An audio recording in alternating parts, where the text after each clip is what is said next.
Hello. It's been a couple weeks now. Anyways, so today is going to be the video response for the Eden Soar readings, like the 18 pages of Eden Soar, and then pages 63 to 210 of Adrian Franklin. I'm cooking fried rice, so like pardon the interruptions every once in a while. Cool. So I'm going to start with Eden Soar. So in the Eden Soar reading, this is like a continuation of a couple weeks ago. So essentially, I actually really liked this chapter. So he talks about the Millennium Dome in this chapter in Britain, which he says is too extravagant for feasibility now. However, at the time it was meant to mark the year 2000, and that it was like not possible for there to be a singular approach to a project like this. Hold on, please get down. Thank you. So he says the goal of the dome was to examine the national identity zone of the dome. The goal of his project was to examine the national identity zone of the dome, which was called self-portrait. The self-portrait had varied expressions of Britishness within the self-portrait, which would highlight his main arguments. He says that the primary objective of the project was to produce a non-elitist version of Britishness at the turn of the century. He said it was the third most popular zone of the attraction, and that it was absorbing and unpretentious, which is a great way to describe something that's supposed to be good, I guess. Oh my god, please stay. Okay. He says that the self-portrait zone was comprised of 5 elements. It was the quotes and topics that were printed in like poster print and on the wall and everything. There was satirical sculptures, pre-recorded accounts from local kids, and a soundscape of British noises. The national portrait and the Andscape, which is a collection of over 400 items identified as typically British. Let's see. So the display boards were all supposed to display things like diversity, inventiveness, creativity, fair play, humor, public spirit, and language of England at the turn of the century. The soundscape included like bites of children sharing their hopes for the future, as well as like a conglomerate of traditionally British sounds and what people said like were British sounds to them, like ducks, the British national anthem, Big Ben chiming, the sound of rain, owls, cows, nursery rhymes, polite applause, a shop till ringing, and then horse hooves, which I thought was just so quaint. It's so British. And the national portrait was actually 250,000 images that were organized into 15 panels. It was called the world's most complicated collage. It included landscapes from Britain, paintings from collections in England, and then thousands of Britons themselves. This was to signify that there's no one way to fix a single image to the nation. Let's see, the sculptures are next. I really wish this would stay up. I would really appreciate it. Maybe. Okay. Cool. So the sculptures were satirical and critical, and they were meant to be as such. Let's see, they were commissioned to portray the darker side of British national identity, as well as to conquer the more celebratory elements that were inside the zone. It was meant to depict the side of human nature that we often don't want to admit exists. The Prime Minister and the Queen, portrayed as the lion and the unicorn and the crest, was one of them. They were discussing traditional Britain, which to them consists of warm beer, cricket, mad cows, and late trains. Please get down. Hold on. Sir. Another one of them was called The Racist, which said there's an element of racism in many of us. Beneath the apparently benign figure of a civilized man in his raincoat lurks the monster of racism, raging against what it sees as foreign and different, which I thought was really poignant, because Britain is portrayed, at least, as a really diverse place, in terms of, like, not just being white people, but having a bunch of, like, black people and people from, like, the Middle East and Indian people. Like, a lot of English food is actually Indian food, like kebabs and curry. But still, a lot of English people are super racist. One of the sculptures was called the couch potato, which was a glazed over TV viewer getting absorbed by his chair, which I feel like maybe isn't just indicative of British culture, but probably American culture too. Then there was the Thug, which was a graffiti-covered, pot-bellied figure with a large, spiky boot for a head, which said underneath it, "From football hooligan to road rage, this sculpture shows the violence underlying the thin veneer of civilization," which I think is just to mean, like, that we're not as perfect as we seem all the time, let alone Britain, who claims to be perfect all the time. So the whole point of these sculptures was to be critical of national identity that induces political culture of mediocrity, towards the exclusivist tendencies of Britain's masked behind decency, towards pop culture that encourages passivity, and towards underlying violence contrasting virtues of tolerance. Which I think it was really nice that they included that, just because, like, you can acknowledge the flaws and not detract from, like, the reasons why your country is really good, which America is very bad at. So there's that. Sorry. Okay. The Andscape, which was one I found really interesting and also really easy to read. Thanks, Holly. So a bunch of people were asked what one thing best represents something good about Britain to you and why. And they chose 400 responses from this little question survey that was left at shops for people to answer. And some of the things that I thought were really interesting, they were categorized into things, food and drink, geographies, institutions and abstracts, people, animals and plants, pop culture forms, technology, and cultural practices. So I'm going to name off a couple of the things that I thought were really interesting from each category. So as far as things are concerned, I noted the teapot, the red poppy, the red phone boxes, and then Wellingtons, or Wellies, I guess is as they call them. Food and drink was fish and chips and kebabs and custard and candy floss. I think these words are so, like, quaint, like candy floss. I think that's much cuter than cotton candy.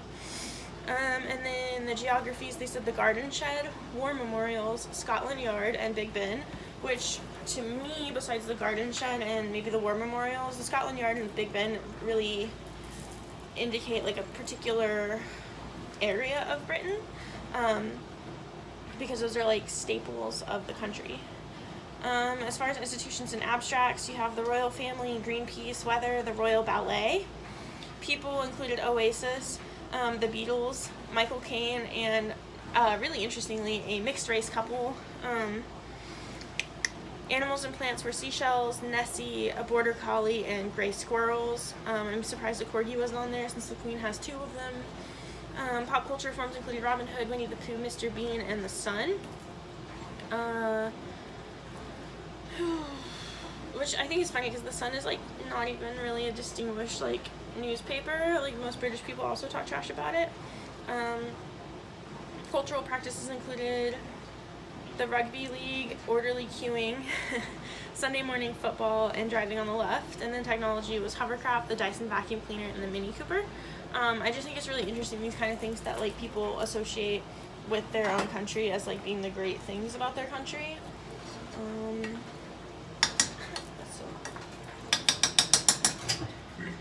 Cool.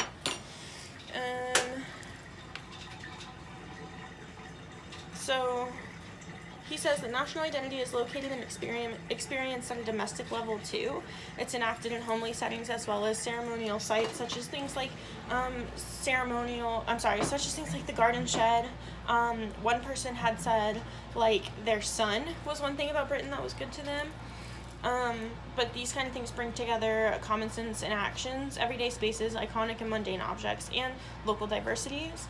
So things like driving on the left, the milk rounds, playing bingo, all are mundane practices, and any threat to their existence would result in panic and a sense of threat and disorientation to the British people. So the Millennium Dome really kind of brings home Eden Sore's point that national identity is not merely relegated to high culture, but there's like the everyday things that are just as important to people as like what's considered to be high culture.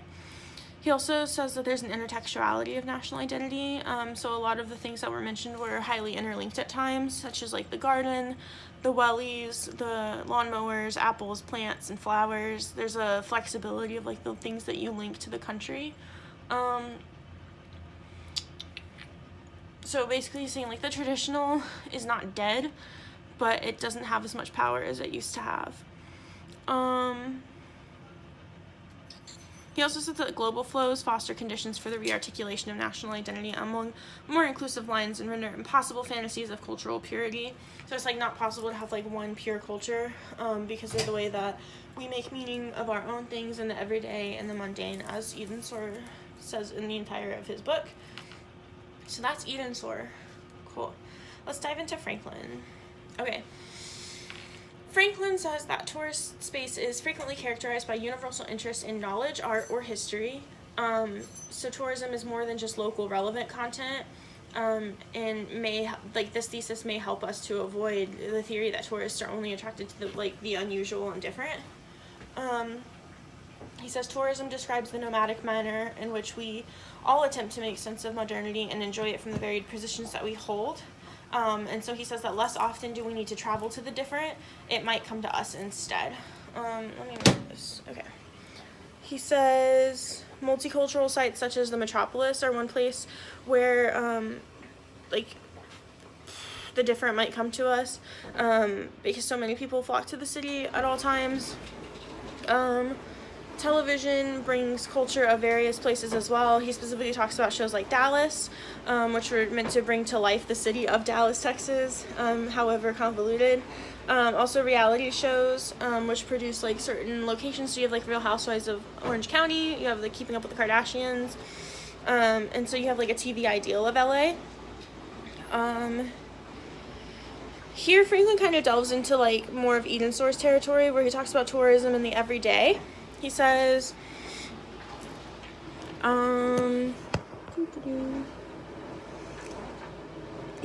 that, so through tourism in the everyday, we have an elimination of low culture and kind of like placing on a pedestal of high culture.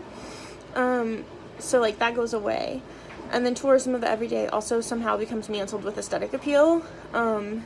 He says that tourist spaces are designed to produce liminal moments that lift the tourist above ordinary everyday experience, based in aesthetic. So he says there's 4 questions in creating a tourist site, which include: why should people find things pleasurable? From where does this aesthetic sensibility emerge? How do these sensibilities vary across cultures and social groups? And how and why do they shift and change?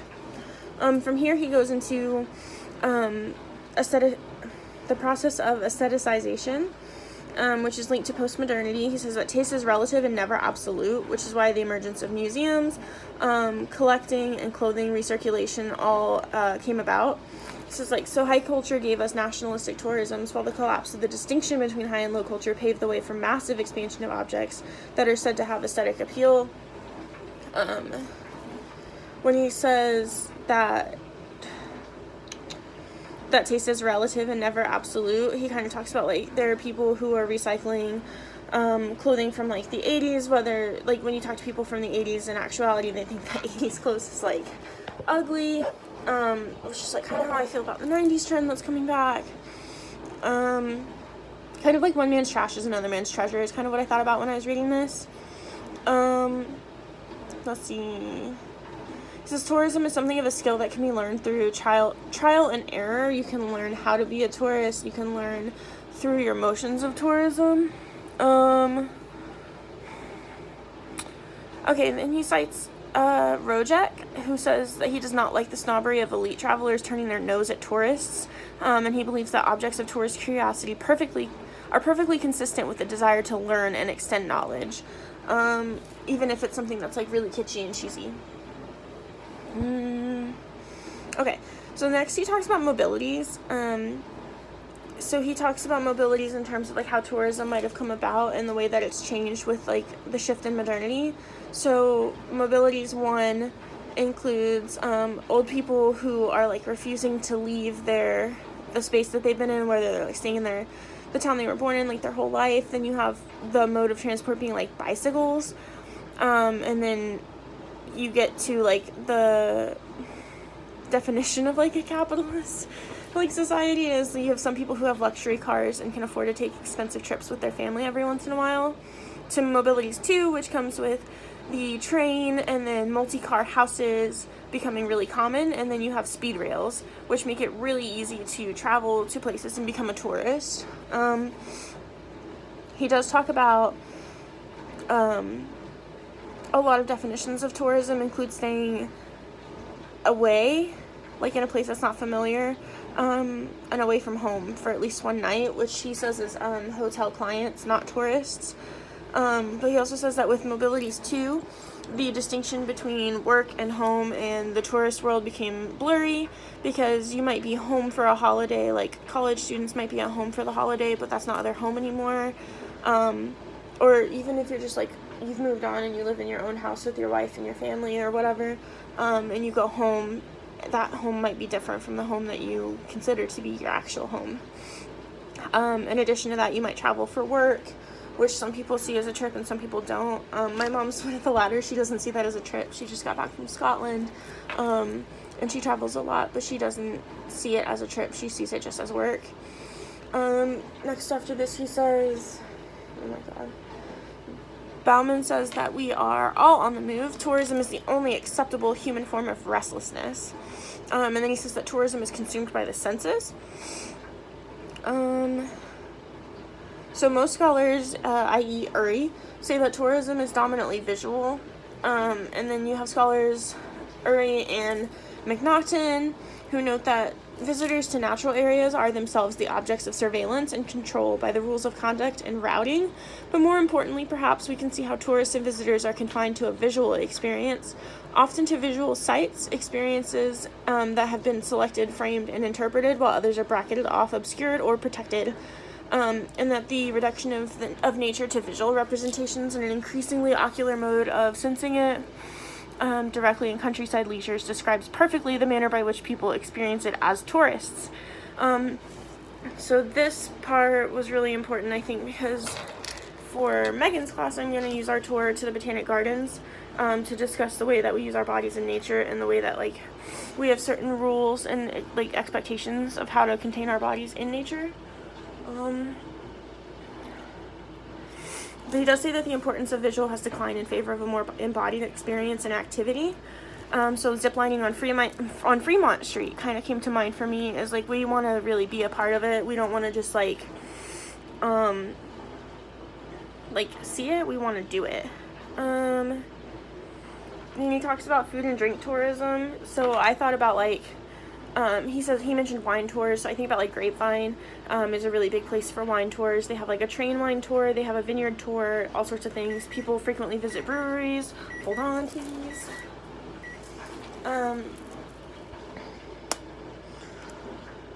Yes, okay. And then he talks about objects. He says objects are typically not taken to be very important in tourism scholarship. Tourism is often all about objects, like souvenirs, and the objects are purposefully mantled with socially relevant sign values, but a lot of people don't talk about them when they talk about tourism. However, Franklin says that things play an enabling role on tourism. They enable it to happen, and they enable those processes that are central to tourism to unfold. They're dependent on ritual objects. Please hold. Okay. Much better. Okay. Then he says that, so most of the scholarship that does mention objects fails to mention that the relationship that tourists have with tourist objects, or whether tourist objects engender responses from tourists, and whether those responses have implications for new social and cultural form. He says that objects and tourists are inextricably intertwined, because you have things like shopping, which shopping is a important experience for a lot of tourists and is all about the objects. Then he says, He goes back to visual importance. He says the visual technology not only promised social order that extends from the control of deviance to the control of leisure, but also promised truth itself. Then he kind of talks more about the Romantic era, and he says the Romantic gaze linked the notion of truth and beauty to the visual sense, but also to the prepared, sophisticated, and trained mind's eye of the viewing subject. He says souvenirs enable the recreation of tourist experience to occur and also embody and retain something of the place where they were purchased. So it's the opposite of what he calls tripper objects. Tripper objects are mass-produced souvenirs, found objects like pebbles from the beach, or incidental tourist objects like bus tickets and extra currency, things that you wouldn't think to keep. But with these tripper objects, meaning is not given in their place of origin, but in their final resting place. I keep all my tickets in movie ticket stubs, and that's important to me because it marks where I've been. Oh my god. Okay. Then he talks about tourism as a ritual and heritage. So he says tourism is a ritual that often involves a period of time spent away from the everyday. It tends to create liminal spaces different from the everyday aspect of living and working. It engages behavior among tourists that's often different from their everyday behavior. Upon the return to everyday, tourists often enjoy some sense of transition. And he says that Grayburn from 1989 says that a journey is seldom without purpose, but culturally specific values determine the goals of travel. So like what you get from it determines, the purpose of it. Smells great. Let's see. So then he goes into tourism and objects and rituals in terms of pilgrimage and seaside. So he says that seaside is the early manifestation of modern consumer culture, and that beaches are popular destinations for fun, family, and sometimes things like health and relaxation, and that works as like a cure for ailments. He said the objects of seaside include swimwear, clothing, etc. But the objects and rituals of heritage. And this part I thought was really interesting. So he talks about the cult of nostalgia, a la Rojek, and ritual. So authors of Romanticism were also authors of the Heritage Trail. There's evidence of a strong aesthetic and ideological associations with the past as a place of peace and splendor. So this has not gone away in recent years.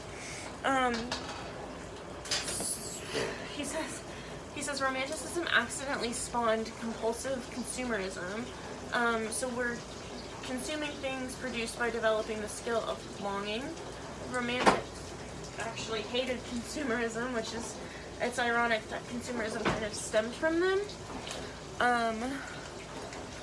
In the cult of nostalgia, he says that many consumers seek to buy period pieces for their home. They seek to keep the past pristine, to own it. They're obsessed with the past and the golden days. So you get people looking for really rustic homes. We still have homes that are called plantations.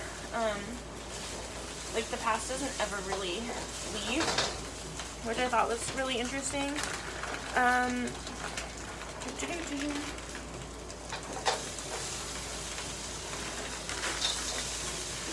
It says that many